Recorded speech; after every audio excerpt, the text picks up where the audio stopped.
Hello and welcome to my Swift tutorial for beginners. In this video, I want to introduce you to UIKit, which is an Apple framework that contains a lot of the classes we're going to need in order to construct iOS apps. All right, so let's dive in and see what's available in UIKit.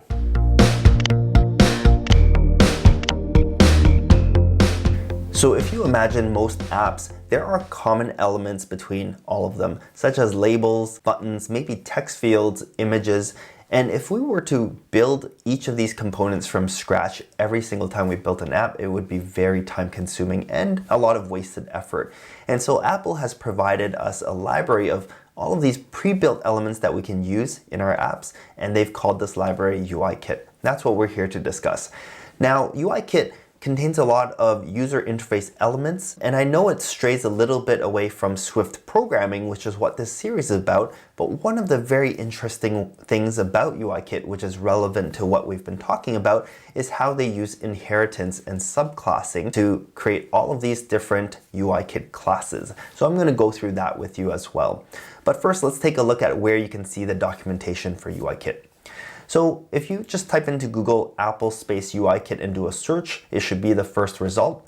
When you click on that, you're going to get to the reference page or the documentation page for that. And then you scroll down and you can see all of the different things in UIKit. You can see it doesn't just contain user interface elements, but it contains other things like classes for animation, touches and gestures, drag and drop, and stuff like that.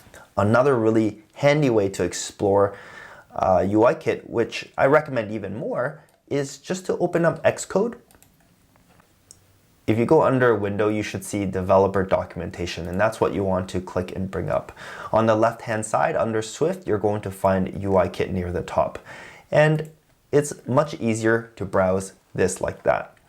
One of the things that they have removed is kind of a hierarchy that shows you how each of the classes are subclasses of other classes above it. And so I wanted to pull up that diagram for you to illustrate how they're using inheritance and subclassing. And so I Googled it, and I found an old image from back then that shows you how each of the elements derive from other elements.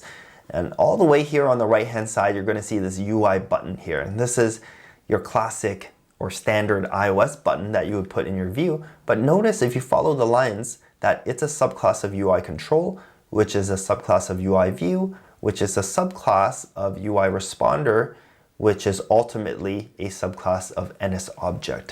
So it's very interesting to see. If you are curious about what any of these classes do, you can go into this documentation, which I showed you here. Let's say we go under button. Great. You can see the declaration here, class UI button, that its subclasses from UI control, just like we saw over there in that hierarchy. But if you click that UI control, it's going to bring you to that class and you can read about it. As you can see, it's the base class for controls, which are visual elements that convey a specific action in response to user interactions. Pretty cool. But down here, you can see that UI control is actually a subclass of UI view. So you click on UI view and see what that does. It is basically something that you can put on the screen for the user to see. Now, UI view is actually a subclass of UI responder. What's that? Click into there. It's an abstract interface for responding to and handling events, which explains why so many user interface elements are ultimately a subclass of UI responder.